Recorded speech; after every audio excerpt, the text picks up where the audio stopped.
Hello everyone, it's me, it's Clayton, and I just got finished watching, in my opinion, one of the most ridiculous anime that I've ever seen in my entire life, Keijo. Now, here's the thing about Keijo. I decided to watch it mainly because Kotaku, or at least one of the writers of Kotaku, decided to hate on Keijo before it even came out. And whenever they hate on something before it even comes out, I get morbidly curious as to what they're hating on. So Keijo is basically a shonen anime mixed in with a fan service anime, where it takes place in an alternate universe where there's a new gambling sport known as Keijo, where it's an all-female sport where it's basically King of the Hill near a swimming pool, where players compete on these floating platforms called lands, and they try to knock each other into the water using only their boobs and butts. Yes, drink it in, pal. It's a show where women use their behinds and their breasts to knock each other into the water for money and fame. And the series revolves around four girls, Nozomi Kaminashi, Sayaka Miyata, Kazane Aoba, and Non Toyoguchi, as they're the underdogs at the Satoshi Keijo training school. It follows them as they learn how to do Keijo. They learn their specialties and their techniques, and how they are going on their way to becoming professionals in the sport. Now, this anime is completely ridiculous in almost every single form. From the names of the attacks, to the cartoony animation, to the constant breast bouncing and butt shots. You can basically tell from the first 10 seconds of the show, I counted, literally the first 10 seconds, whether this is a show you'll be into or not. But surprisingly, I found the show to have a great story, well-written dialogue, and surprisingly likable characters. Yeah, I'm not kidding. This show is way better than it has any right to be. So, what did I like about this story? Well, I like the fact that even though it's a fan service show, all the characters take the sport very, very seriously. And Keijo is a big deal in this universe. It's not like it's just an excuse plot just to see the girls in swimsuits beating each other up with their boobs and butts, even though that's clearly part of the plot, and the fan service is taken up to 11 at almost every turn. The characters are still likable, and you still care about how they succeed. And Nozomi Kaminashi, in particular, is very driven, she's very upbeat, and she's very bubbly, so she's very easy to cheer for. Sayaka Miyata is a stoic and calm judo player who has several different issues to deal with, whether they're personal or body image related. Kazane Aoba is an incredibly shy girl who has an incredible sensitivity to motion. And Non Toyoguchi is a fun and energetic country girl character who's incredibly clumsy. Yes, all the characters' personalities, even the main four girls ones, are very simplistic, but they're still very likable, and a lot of that has to do with their actresses who portray them. Both the English dub actresses and the original Japanese actresses do a great job with these characters, giving them the right amount of emotion and humor at the right times.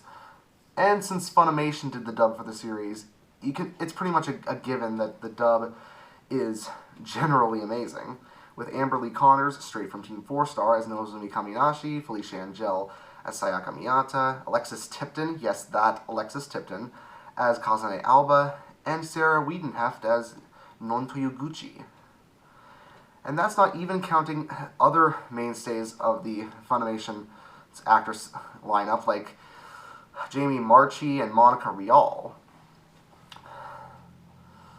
The animation throughout is pretty much stellar, with great on-model art, awesome-looking backgrounds, and very accurate details on the real locations that they use, such as Awaji, and even some great shots of Kyoto when the characters spend a few episodes in a training camp in Kyoto.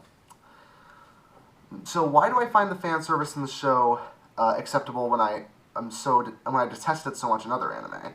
Well, the problem with other anime, like Fairy Tail, for instance, is that it feels like the storytellers have absolutely no interest in continuing a story when they go into fan service. Like, they have so little confidence in what they're writing that they add random TNA moments just for the hell of them.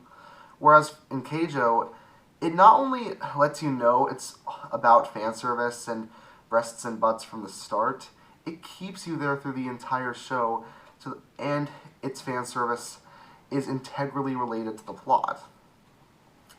And even though it is about breast bouncing and booty battling, the characters are still treated seriously, and Keijo, like I said before, is treated like a totally real sport that people, both male and female, really admire. And it makes me realize that if this sport wasn't about boobs and butts, then this might have been a feminist show. Think about it. The main characters are all rather well-developed young women. Well-developed as you mean they have developed characters. Most of the character designs aren't just slim or busty. Some of them, as there are some muscular and even overweight girls who join in Keijo. And all the characters are treated with the same amount of serious determination and the big story stakes that big shonen series are built on. In a similar fashion to Kill la Kill, if you take away the fan service, it could have been a feminist show. But I won't get ahead of myself. Generally, the only main problem I have with the series is the fact that some episodes feel like they pad themselves out. Like there are a few too many training camp episodes. Now I understand when you make a series like this, there has to be a lot of training episodes so the characters are ready for the challenges that lie ahead, and so the series isn't just one fight scene after another, because if it was that, the series would get tiring pretty fast. But since the series is only 12 episodes long, having around 3 training episodes, no, not 3, having 4 training episodes at least feels like a bit of an overkill, where a third of the time is spent in the training camps. Granted, the training's entertaining and still humorous, but it does make it feel like there could have been so much more put into it, especially since this anime takes a lot of the chapters of the manga and pretty much cuts them out right at the start. But like I said, they only had 12 episodes to work with, and for what they had, they did a good job with what they had.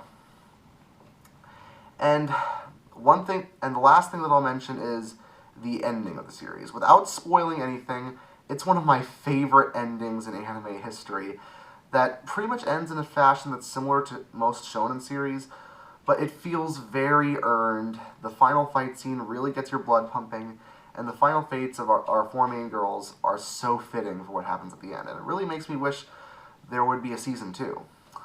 Now, Keijo is not one of the best anime that's been released this season. There are several others that could take that spot, like Yuri on Ice and maybe Drifters.